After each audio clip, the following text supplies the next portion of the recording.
Hi, my name is Tasha. I am a medical assistant med tech at Oshai Children's Hospital. We are closing up bargaining on today, but we just want to say on May 14th, we had to take time out to remember and honor those that lost their lives tragically on that date. So we are thankful for Collider, our leadership team, our union bargaining committee, for taking the time to give them the honor that is due to them, due and memorialize that we will never forget them, that we will always remember them, and that day will be forever on our hearts. So we just want to pour out respect and love for those families that are still here dealing with those tragedies, and just say thank you. Like I said, to our union and our bargaining committee and our Collider Health family for letting us take time to honor those that died on 5/14 tragically. We love you all. Thank you. Thanks, Tasha. My name is Juliet Naples. I am the vice chair for the RN LPN bargaining group for 1199 SEIU, and also the health and safety officer. So we had a really productive, good week, busy week, settled on quite a few, I shouldn't say the word settled, we had a very productive bargaining week. Our joint 1199 SEIU and CWA committees bargained with Collider Health Management for 5 days this week to narrow the list of non-economic issues. We made significant progress reaching tentative agreements on a few major issues, such as workplace violence and security, time and attendance, and job bidding and transfers. We are in the process of finalizing our economic proposals to management. We expect to present these proposals within the next 1 to 2 weeks. Our current contract expires May 31st. Workplace violence and security. We had extensive conversations related to workplace violence and security over the past few weeks with Collider. We are happy to announce that we have reached a tentative agreement on Article 108 and a new letter of intent. Collider is extremely committed to ensuring that employees are safe and secure at work, and already have a number of initiatives in the pipeline related to these issues. Our primary focus in bargaining was getting commitments and timelines in contract language, which has been achieved. Key commitments, which will be discussed at the Workplace Violence Committee, are as follows. Short-term initiatives, 6 months from ratification. Development and maintenance of a dashboard for monitoring Collider Health System security. Evaluating existing security includes surveillance cameras, panic alarms, door locking mechanisms, card access restrictions, and security impact, fill and or ballistic glass. Install and or expand where appropriate once evaluation is complete. Installing weapons / acceptable behavior signage. Providing training and education programs on violence prevention, verbal de-escalation, and other relevant security issues. Research and test employee wearable alarms. Long-term initiatives, 12 months from ratification. Research, test, and implement a weapons detection system in the emergency departments. Research, test, and implement a mass communication system. Evaluate existing access points at all facilities and the potential reduction of the same. Evaluate safety and security issues relative to parking structures. Continuing strategies. Installing a system of bag checks, wanding, and other weapons detection technology. The assignment and scheduling of security personnel, including potential additional personnel. Coordinating with law enforcement and other entities. Performing vulnerable assessments. Developing metrics for success, including response times, security breach occurrences, and employee feedback scores. And I will pass it on to Sharita. Hello, my name is Sharita, and I am on part of the bargaining committee, and I work at the Graph Medical Park.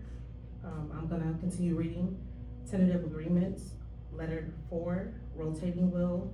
We're gonna stay with the current contract. Letter 5, rotating will number 2, we're gonna stay with the current contract.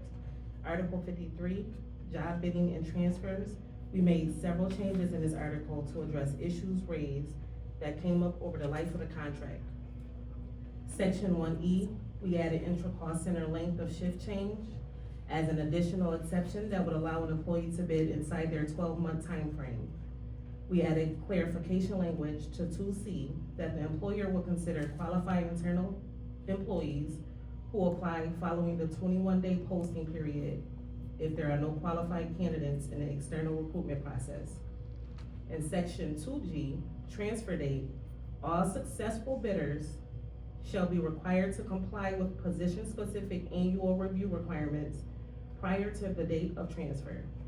Added language consistent with language added in 1E regarding the exception in bidding restrictions for intra-cost center shift change and intra-cost center length of shift change. Added language for nurse practitioners and physician assistants. Nurse practitioners and physician assistants will transfer into their new position once the credentialing process is complete, which may exceed the 4 weeks once the credentialing process is, which may exceed the 4 weeks, 28 calendar days from the date they were awarded the position, but shall not exceed 12 weeks. If the credentialing process is not complete within 12 weeks for reasons within the employee's control, the transfer will be delayed. If the credentialing process is not completed within 12 weeks for reasons outside the employee's control, the employee will be transferred to the new position but will not be identified as or permitted to perform any nurse practitioner or physician assistant functions beyond their current scope of practice. Section 3, added additional criteria for an employee in good standing. A plan of correction an employee may be on for a written warning or above, and in the event of an ongoing disciplinary investigation at the time of transfer, the employee will meet with the applicant and a union representative to discuss the status of the investigation and whether the transfer will be delayed.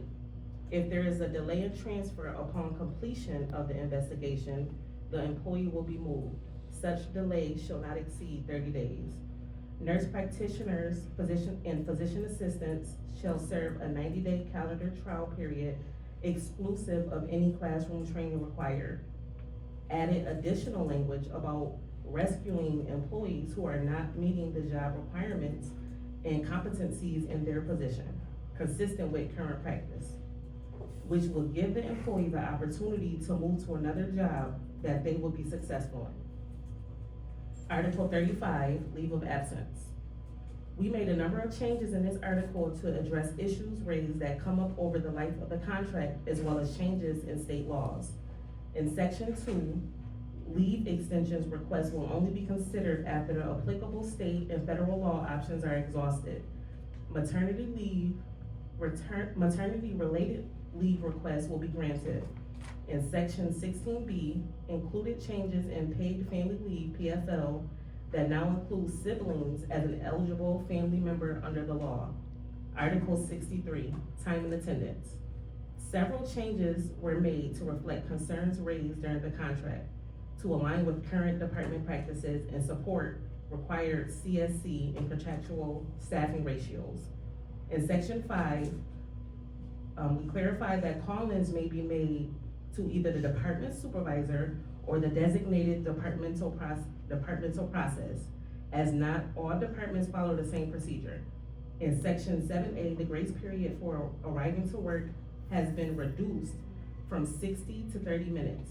Employees arriving more than 30 minutes late without notifying the manager or designee will be considered absent. Section 7B, employees who fail to report within 2 hours will now be considered absent regardless of unit needs. Section 8, we added a chart to clarify how if an employee changes to a position that changes their shift length from, for example, from 8 hours to extended shifts and vice versa, and how their sick day occurrences will adjust. Come observe bargaining. We are bargaining with management 5 days a week, Monday to Friday, 9 to 5, at 2421 Main Street in Buffalo, New York, 14214.